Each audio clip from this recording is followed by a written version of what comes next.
Bobby Chemmanur international jeweller.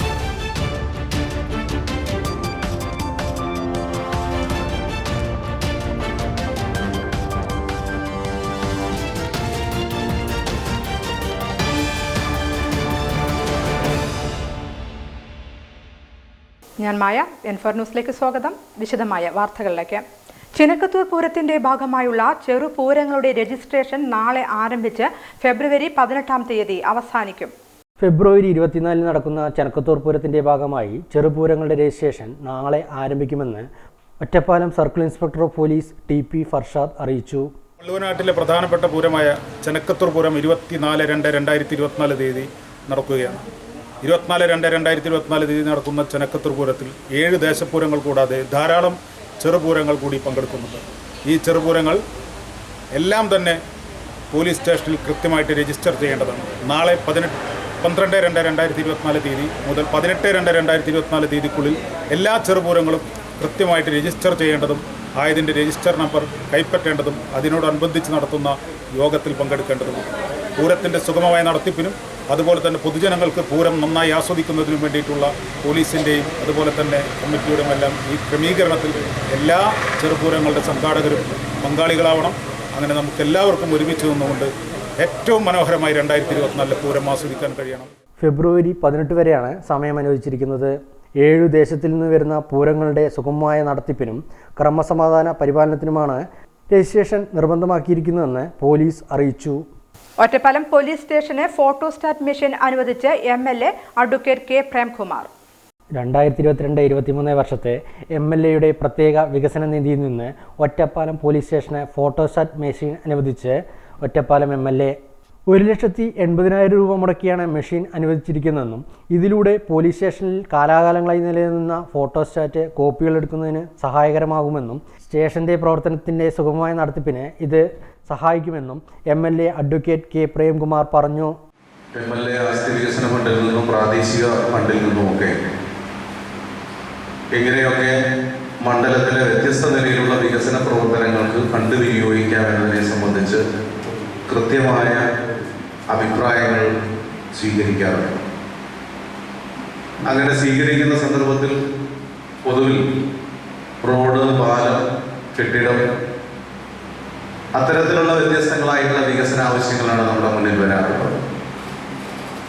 ജനപ്രതിനിധി എന്ന നിലയിൽ നമ്മുടെ ശ്രദ്ധയും ഇടപെടലും സമൂഹത്തിൽ വ്യത്യസ്ത തലത്തിൽ സേവനം ചെയ്യുന്ന സമൂഹത്തിന് ഒട്ടേറെ ഗുണപരമായ പ്രവർത്തനങ്ങൾക്ക് നേതൃത്വം നൽകുന്ന വിഭാഗങ്ങളെ കൂടി ആ നിലയിൽ പരിഗണിക്കണം എന്നുള്ള ഒരു താല്പര്യം എനിക്കുണ്ട്. ബന്ധപ്പെട്ട സംഘടനകളും സംഘടനാ ഭാരവാഹികളും ഒക്കെ ആവശ്യങ്ങൾ ഉന്നയിക്കാറുണ്ട്. അതിൻ്റെ എല്ലാം ഭാഗമായിട്ടാണ് ഈ നിലയിലുള്ള പ്രവർത്തനങ്ങൾക്ക് തുടക്കം കുറിച്ചിട്ടുള്ളത്. ഇപ്പോൾ മണ്ഡലത്തിൽ ഉള്ള പ്രധാനപ്പെട്ട മറ്റൊരു സ്ഥാപനമാണ് ജയിൽ. ഞാനൊരു ജയിൽ ദിനാഘോഷത്തിന് പോയപ്പോൾ ജയിലിലെ അന്തേവാസികൾ, ഞാനൊക്കെ കസേരയിൽ ഇരിക്കുകയാണ്, അവരപ്പുറത്ത് സദസ്സിൽ നിരത്തിയിരിക്കുക. അങ്ങനെ ഒരു സന്ദർഭത്തിലാണ് ജയിലിലേക്ക് കസേര വാങ്ങിക്കൊടുക്കാൻ വല്ല വകുപ്പുണ്ടോ എന്ന് ആലോചിച്ചത്. MLA മെഷീൻ അനുവദിച്ചതോടെ പുറത്തുപോയി കോപ്പികൾ എടുക്കുന്നതിലെ ഭാരം കുറയുമെന്നും ഉദ്യോഗസ്ഥർക്കും നടപടിക്രമം സുഗമമായി നടപ്പിലാക്കാൻ കഴിയുമെന്നും ഒറ്റപ്പാലം CI ഫർഷാദ് പറഞ്ഞു. അദ്ദേഹത്തിൻ്റെ MLA ഫണ്ടിൽ നിന്ന് ഒരു ഫോട്ടോസ്റ്റാറ്റ് മെഷീൻ, ഫോട്ടോസ്റ്റാറ്റ് മെഷീൻ എന്നല്ല, ഒരു സ്റ്റേഷനിൽ പലപ്പോഴും സ്റ്റേഷൻ്റെ നിർമ്മാണ പ്രവർത്തനത്തിന് വേണ്ടിയിട്ട് ഫണ്ട് അനുവദിച്ച സംഭവങ്ങൾ ഉണ്ടായിട്ടുണ്ട്. പക്ഷേ സ്റ്റേഷനിൽ ഇങ്ങനെയുള്ള കാര്യങ്ങൾക്ക് വേണ്ടിയിട്ടൊരു ഫണ്ട് അനുവദിച്ച ഒരു പരിപാടി അല്ലെങ്കിൽ കേൾക്കുന്നത് തന്നെ ഞാൻ ആദ്യമായിട്ടാണ്. പക്ഷെ ഞങ്ങളുടെ ഇന്ന് വേറെ ഒപ്പം ലിമിറ്റിൽ വേറെ എന്തെങ്കിലും ഡ്യൂട്ടി ഉള്ളതുകൊണ്ട് കുറച്ച് പോലീസുകാർക്ക് അങ്ങനെ ഡ്യൂട്ടിക്ക് പോകേണ്ടി വന്നു. അതുകൊണ്ട് നമ്മുടെ പോലീസുകാരുടെ പ്രാതിനിധ്യത്തിൽ കുറവ് വന്നിട്ടുണ്ട്. ശരിക്കും പറഞ്ഞു കഴിഞ്ഞാൽ പോലീസ് സ്റ്റേഷൻ എന്ന് പറയുന്നത് പോലീസ് സ്റ്റേഷൻ എന്നുള്ളതിനേക്കാൾ അപ്പുറത്തേക്ക് സർവീസ് കേന്ദ്രങ്ങളായിട്ട് മാറണം എന്നുള്ളതാണ്. ഇപ്പോൾ ആ രീതിയിലേക്ക് മാറി. പിന്നെ അതുപോലെ തന്നെ ഫയലിംഗ് എന്നുള്ള രീതിയിലേക്ക് മാറി. ഇപ്പോൾ തന്നെ നമ്മൾ എന്തെങ്കിലും നഷ്ടപ്പെട്ട സർട്ടിഫിക്കറ്റുകൾ നഷ്ടപ്പെട്ടാൽ അതുപോലെ തന്നെ പോലീസ് ക്ലിയറൻസ് സർട്ടിഫിക്കറ്റുകൾ, അതുപോലെ തന്നെ മൈക്ക് പെർമിഷൻ, ഇതെല്ലാം തന്നെ ഓൺലൈനാണ് ചെയ്യുന്നത്.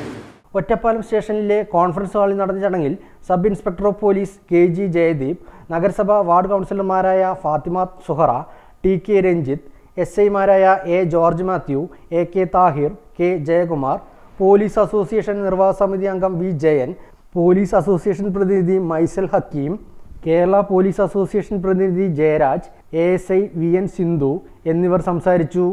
ഭാരതപ്പുഴ സിൽവർ ജൂബിലി കൺവെൻഷനിൽ പാസ്റ്റർ PG വർഗീസിന്റെ സുവിശേഷ പ്രസംഗവും സ്റ്റീഫൻ ദേവസിയുടെ നേതൃത്വത്തിലുള്ള ഗാന ശുശ്രൂഷയും നടന്നു. ഒറ്റപ്പാലം ഭാരതപ്പുഴയോരത്ത് നടക്കുന്ന ഭാരതപ്പുഴ കൺവെൻഷൻ സിൽവർ ജൂബിലി ആഘോഷത്തിന്റെ ഭാഗമായി പാസ്റ്റർ PG വർഗീസിന്റെ സുവിശേഷ പ്രസംഗം നടന്നു. തുടർന്ന് സ്റ്റീഫൻ ദേവസിയുടെ നേതൃത്വത്തിൽ പ്രശസ്ത ഗായകർ അണിനിരക്കുന്ന ഗാന ശുശ്രൂഷയും നടന്നു. 50-ലേറെ പെന്തക്കോസ്ത് സഭകൾ ചേർന്നാണ് കൺവെൻഷൻ നടത്തുന്നത്. തൃശൂർ, പാലക്കാട്, മലപ്പുറം ജില്ലകളിലെ പെന്തക്കോസ്ത് സഭകളുടെ നേതൃത്വത്തിൽ 1999 മെയ് 6 മുതൽ 9 വരെയാണ് ഭാരതപ്പുഴ കൺവെൻഷൻ എന്ന പേരിൽ പ്രഥമ കൺവെൻഷൻ നടന്നത്. Pastor VJ John, CK George, PK Devasya, Saji Mathai Kathettu, L justice, Abraham Kondadi എന്നിവരായിരുന്നു സ്ഥാപക ഭാരവാഹികൾ. ജൂബിലി കൺവെൻഷനോടനുബന്ധിച്ച് ആത്മീയ കൂട്ടായ്മകൾ, ഉപവാസ പ്രാർത്ഥനകൾ, ജീവകാരുണ്യ പ്രവർത്തനങ്ങൾ, സെമിനാറുകൾ, സുവിശേഷ റാലി, പരസ്യയോഗങ്ങൾ, ജൂബിലി സ്മരണിക എന്നിവയുടെ പ്രകാശനവും നടന്നു.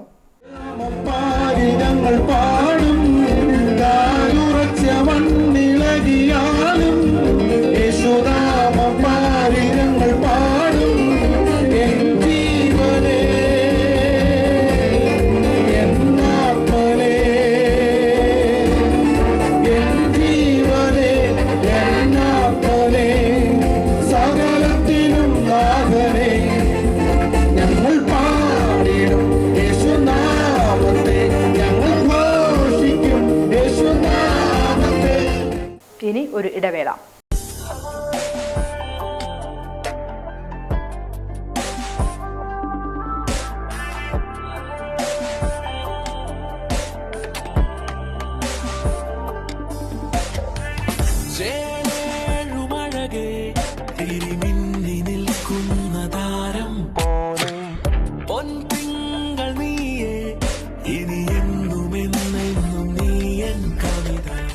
ഇനി എല്ലാ ആഘോഷങ്ങളും കവിതയിൽ നിന്നാകും. കവിത ഗോൾഡൻ ഡയമണ്ട്സ്. ഷൊർണൂർ ജംഗ്ഷൻ നിങ്ങളെ സ്വാഗതം ചെയ്യുന്നു. ഷൊർണൂർ ജംഗ്ഷൻ അല്ല, ഇനി മലബാർ ജംഗ്ഷൻ നിങ്ങളെ സ്വാഗതം ചെയ്യുന്നു. Malabar digital junction, electronics, furniture, home അപ്ലയൻസുകളുടെ മഹാ ജംഗ്ഷൻ. ലോകോത്തര മൊബൈൽ ഫോൺ, ലാപ്ടോപ്പ്, കമ്പ്യൂട്ടറുകളുടെ super junction. Malabar digital, electronics, furniture, home appliances, mobile phone, laptop, computer and accessories. Malabar junction, SMP junction, main road, Shoranur. Malabar gold and diamonds നിങ്ങൾക്കായി ഒരുക്കുന്ന അത്യപൂർവമായ light weight jewellery show. Budget ഫ്രണ്ട്ലിയായ daily wear ആഭരണങ്ങൾക്കൊപ്പം മിതമായ വിലയിൽ സ്വർണ്ണാഭരണങ്ങൾ സ്വന്തമാക്കാൻ ഇതാ ഒരു സുവർണാവസരം. ഫെബ്രുവരി 10 മുതൽ 14 വരെ നിങ്ങളുടെ ഒറ്റപ്പാലം ഷോറൂമിൽ പഴയ സ്വർണം മാറ്റി വാങ്ങാനുള്ള ഏറ്റവും നല്ല എക്സ്ചേഞ്ച് ഓഫറുകൾക്കൊപ്പം ഏറ്റവും പുതിയ ഡിസൈനർ ആഭരണങ്ങളുടെ അതിവിപുലമായ കളക്ഷൻസ്. വരൂ, മലബാർ ഗോൾഡ് ആൻഡ് ഡയമണ്ട്സ് അവതരിപ്പിക്കുന്ന ഈ സ്വർണ്ണ വിസ്മയത്തിൽ നിങ്ങളും പങ്കാളിയാവൂ. വാർത്തകൾ തുടരുന്നു. ശാസ്ത്രോത്സവം സംസ്ഥാനതല വിജയിയെ DYFI ഷൊർണൂർ മേഖലാ കമ്മിറ്റി അനുമോദിച്ചു. തിരുവനന്തപുരത്ത് വെച്ച് നടന്ന 2023-2024 സംസ്ഥാന ശാസ്ത്രോത്സവത്തിൽ ഗാർമെന്റ് മേക്കിംഗ് വർക്കിന് 1ാം സ്ഥാനം നേടിയ പവിത്രയ്ക്ക് DYFI ഷൊർണൂർ മേഖലാ കമ്മിറ്റിയുടെ ആഭിമുഖ്യത്തിൽ ആദരിച്ചു.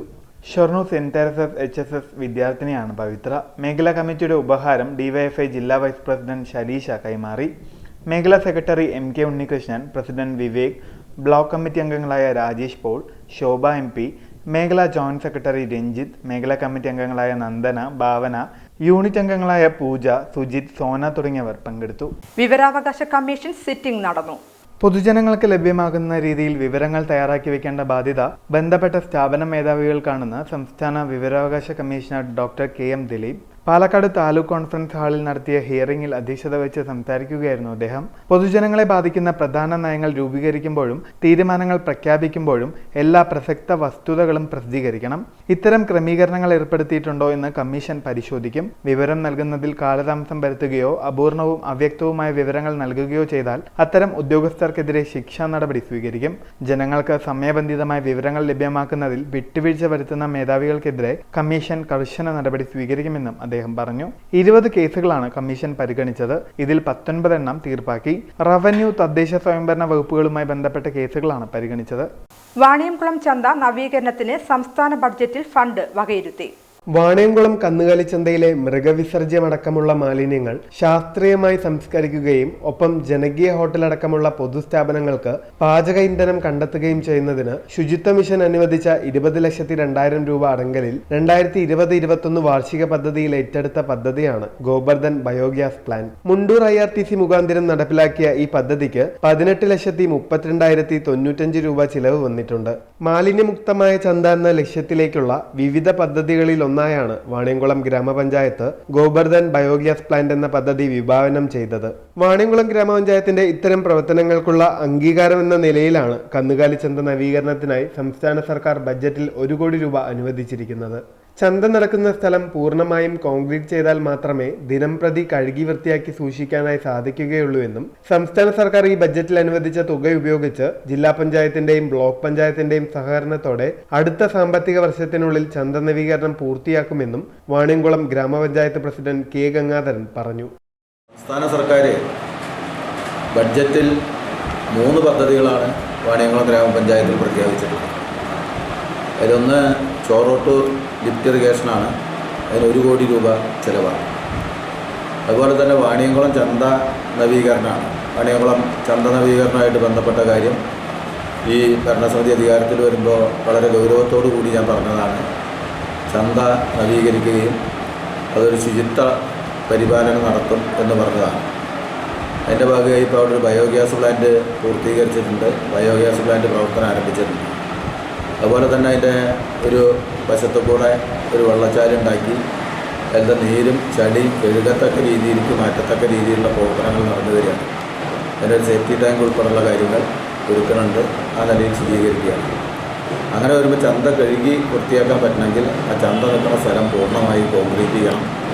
പിന്നെ അവിടെ വരുന്ന മനുഷ്യർക്ക് മഴയും വെയിലും കൊള്ളാണ്ട് നിൽക്കാൻ ആവശ്യമായ ഒരു സംവിധാനം ഉണ്ടാക്കണം. അത്യാവശ്യം ലഘുഭക്ഷണം കഴിക്കാൻ ആവശ്യമായ ഒരു സൗകര്യം ഉണ്ടാക്കണം. ഇത്രയും കാര്യങ്ങളാണ് ഈ ഭരണസമിതി അധികാരത്തിൽ വരുമ്പോൾ പറഞ്ഞത്.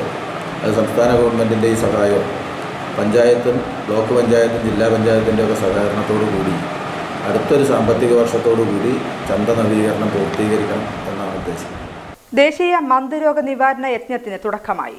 ദേശീയ മന്ദരോഗ നിവാരണ യജ്ഞത്തിന് ജില്ലയിൽ കുഴൽമന്ദത്ത് തുടക്കമായി. സമൂഹ മന്ദരോഗ ചികിത്സാ പരിപാടിയുടെ ജില്ലാതല ഉദ്ഘാടനം കുഴൽമന്ദം സാമൂഹികാരോഗ്യ കേന്ദ്രം ഹാളിൽ കുഴൽമന്ദം block panchayat president TK Devadas നിർവഹിച്ചു. ജില്ലാ medical officer doctor KR Vidya അധ്യക്ഷയായി. ഉദ്ഘാടന സമ്മേളനത്തിന് മുന്നോടിയായി കുഴൽമന്ദം ജംഗ്ഷനിൽ നിന്ന് വർണ്ണാഭമായ വിളംബര ഘോഷയാത്ര നടത്തി. കുഴൽമന്ദം ബ്ലോക്ക് പഞ്ചായത്ത് ആരോഗ്യ വിദ്യാഭ്യാസ സ്ഥിരം സമിതി ചെയർമാൻ P. പങ്കജാശൻ ഘോഷയാത്ര ഫ്ലാഗ് ഓഫ് ചെയ്തു. മന്ദരോഗ പകർച്ച അവസാനിച്ചിട്ടില്ലാത്ത ജില്ലയിലെ കോങ്ങാട്, കുഴമന്തം, പറളി, പഴമ്പാലക്കോട്, വടക്കഞ്ചേരി എന്നീ 5 ഹെൽത്ത് ബ്ലോക്കുകളിലെ 34 ഗ്രാമപഞ്ചായത്തുകളിലാണ് 12 വരെ പരിപാടി നടത്തുന്നത്. മന്ദരോഗ നിവാരണ യജ്ഞത്തിന്റെ ഭാഗമായി 2 വയസ്സിന് മുകളിലുള്ളവർക്ക് പ്രായത്തിനനുസരിച്ച് DEC ആൽബൻഡസോൾ ഗുളികകൾ പരിശീലനം ലഭിച്ച വണ്ടിയർമാർ നൽകും. 11-12 തീയതികളിൽ മോപ്പപ്പ് റൗണ്ട് നടക്കും. MDയുടെ ഭാഗമായി ഫൈലേറിയ വിരകൾ നശിക്കുന്നതിനായി ഒരു ആൽബൻഡസോൾ ഗുളികയും മൈക്രോഫൈലേറിയ വിരകൾ നശിക്കുന്നതിനായി DEC ഗുളികകളും കഴിക്കണം. മന്ദരോഗത്തിന് കാരണമാകുന്ന മൈക്രോഫൈലേറിയ വിരകൾക്കെതിരെ സമൂഹത്തിലെ മുഴുവൻ വ്യക്തികൾക്കും ഒരു ദിവസം തന്നെ ഗുളിക നൽകി വിരസാന്ദ്രത കുറച്ച് സമൂഹത്തിൽ രോഗസംക്രമണം തടയുന്നതിനാണ് സമൂഹ ചികിത്സാ പരിപാടി സംഘടിപ്പിക്കുന്നത്. ആരോഗ്യവകുപ്പ് additional director doctor KP Reetha മുഖ്യപ്രഭാഷണം നടത്തി.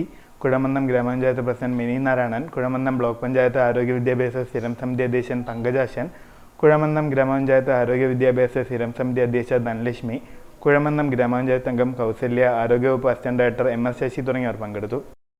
വിശേഷം വാർത്തകൾ തുടരും. NSA jewellery, gold, diamond, silver, opposite KRK കല്യാണ മണ്ഡപം, പട്ടിക്കര, പാലക്കാട്. കരിമ്പനകളുടെയും പുഞ്ചപ്പാടങ്ങളുടെയും നാടായ പാലക്കാടിന്റെ തിലകക്കുറിയായി NSA ജ്വല്ലറി. മൊബൈൽ 9037943671, 9447040615, 9847040616. നിങ്ങളുടെ ഓരോ യാത്രകളിലും ഒപ്പം ചേർന്നുകൊണ്ട് യാത്രാ ഇടവേളകളെ വിസ്മയകരമാക്കാൻ പാലക്കാട് തൃശൂർ ജില്ലാ അതിർത്തിയായ തിരുവില്ലാമലയിലെ ഏറ്റവും വലിയ അതിഥി മന്ദിരമായ ആനമല ഹോം സ്റ്റേസ് പ്രൗഢഗംഭീരമായ പൈതൃക തനിമയുമായാണ് അതിഥികളെ വരവേൽക്കാനായി ഒരുങ്ങിയിരിക്കുന്നത്. നഗരത്തിന്റെ തിരക്കുകളിൽ നിന്നും മാറി പ്രകൃതി രമണീയവും ശാന്തവുമായ അന്തരീക്ഷത്തിൽ സ്ഥിതി ചെയ്യുന്ന ആനമല ഹോം സ്റ്റേസിൽ 15 മുതൽ 25ഓളം പേർക്ക് വരെ താമസിക്കുവാൻ സാധിക്കുന്ന AC മുറികൾക്കൊപ്പം തന്നെ 200ഓളം പേർക്ക് പങ്കെടുക്കാവുന്ന അവരുടെ മനസ്സിനിണങ്ങുന്ന തരത്തിലുള്ള ഫംഗ്ഷനുകൾ നടത്താനുള്ള സൗകര്യവും ഒരുക്കിയിട്ടുണ്ട്. ഏവർക്കും ആനമല ഹോം സ്റ്റേസിന്റെ ഭാഗമാവാം. Anamala's home stay.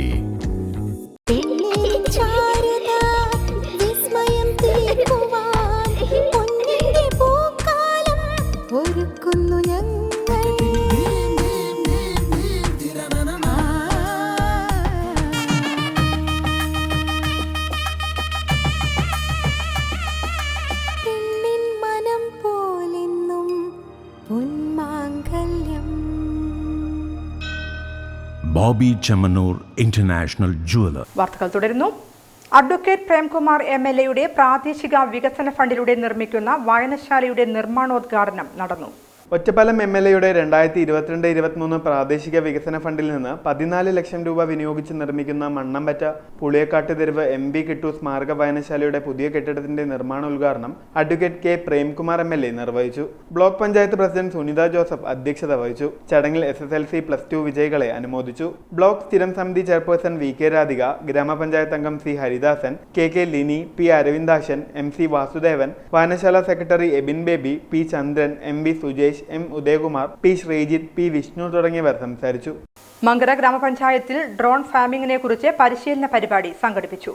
മങ്കര ഗ്രാമപഞ്ചായത്തിലെ കാരാങ്കോട് പാടശേഖരത്തിൽ മങ്കര ഗ്രാമപഞ്ചായത്തും മങ്കര കൃഷിഭവനും മോഡേൺ അഗ്രിടെക് സർവീസും സംയുക്തമായി ചേർന്നുകൊണ്ട് ഡ്രോൺ സ്മാർട്ട് ഫാമിംഗിനെ കുറിച്ച് കർഷകർക്ക് കൃഷി പാഠശാല പരിപാടി സംഘടിപ്പിച്ചു. പരിപാടിയുടെ ഔപചാരിക ഉദ്ഘാടനം മങ്കര ഗ്രാമപഞ്ചായത്ത് പ്രസിഡന്റ് MN ഗോകുൽദാസ് നിർവഹിച്ചു.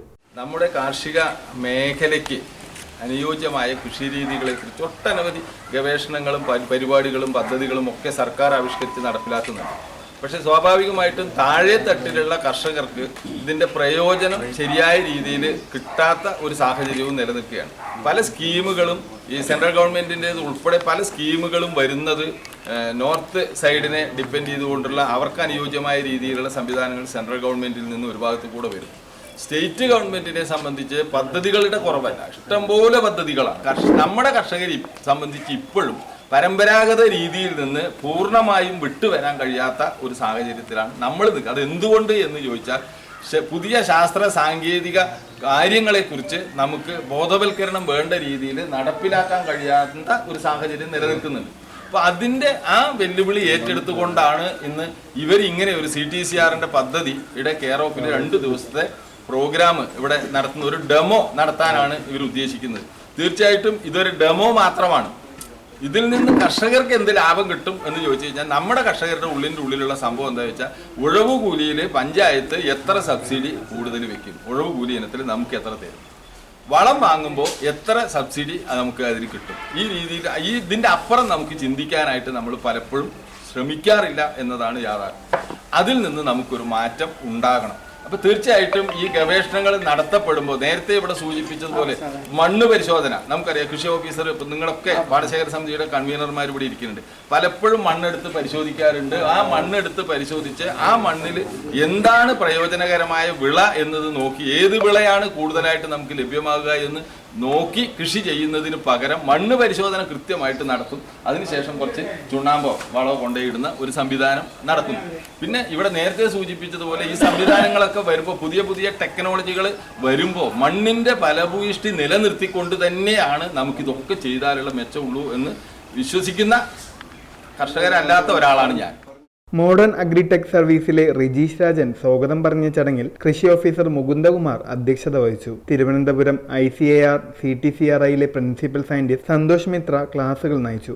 കൃഷി ഒരു കമ്പ്യൂട്ടർ പോലെ പ്രവർത്തിക്കുകയാണെങ്കിൽ ഇത് നമ്മൾ പണ്ട് വീട്ടിലുള്ള മറ്റ് ലാൻഡ് ഫോൺ വരുമ്പോഴുള്ള പ്രയാസം പോലെ അല്ലല്ലോ. ഇപ്പോൾ ഇത് വളരെ സൗകര്യമാണ്. ഇപ്പോൾ ഇനി ആരെങ്കിലും മറ്റേ ഫോണിലേക്ക് തിരിച്ചു പോകും, ആരും തിരിച്ചു പോകില്ല. അപ്പോൾ ഇനി നമ്മൾ ഇതേ ഉപയോഗിക്കും. അതുപോലെ തന്നെ കൃഷി സ്മാർട്ടായി കഴിഞ്ഞാൽ നമ്മളാരും പഴയ കൃഷി ഇതിലേക്ക് പോയില്ല. നിങ്ങളെല്ലാം സ്മാർട്ട് കൃഷിയെ ചെയ്യും, അത് ഉറപ്പാണ്. എനിക്ക് പല വേദികളിൽ പല ജനകീയ നേതാക്കന്മാരുൾപ്പെടെ പലരും ആ ഒരു ചിന്താഗതിയിലേക്ക് മാറിക്കഴിഞ്ഞു. കാര്യം നിങ്ങൾ സ്മാർട്ട് കൃഷി ആയിക്കഴിഞ്ഞാൽ പിന്നെ പാരമ്പര്യ കൃഷിക്ക് വേണ്ടി നമ്മൾ ഇതുപോലെ ഡെമോൺസ്ട്രേഷൻ പ്ലോട്ട് നടത്തേണ്ടി വരും. ഇവിടെയാണ് പാരമ്പര്യ കൃഷി നടത്തുന്നത്, ഇത് ഉപയോഗിക്കുകയാണ്. പണ്ട് കാലത്ത് ഇങ്ങനെ ആയിരുന്നു എന്ന് കാണേണ്ടി വരും.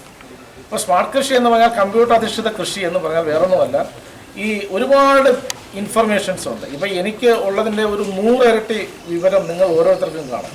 അപ്പോൾ ഇതിനകത്ത് ഉള്ള ഒരു രീതി എന്ന് പറഞ്ഞാൽ നമ്മൾ വർഷങ്ങളായി കണ്ടിരിക്കുന്ന രീതി ഞങ്ങൾ അവലോകനം ചെയ്തതെന്ന് മനസ്സിലായത്, നമ്മൾ ശരിക്കും നമ്മൾ ആവശ്യത്തിൽ കൂടുതലാണ് മണ്ണിലേക്ക് കൊടുക്കുന്നത്, അല്ലെങ്കിൽ കാലാവസ്ഥയ്ക്ക് അനുസൃതമായ കൃഷി ചെയ്യുന്നില്ല.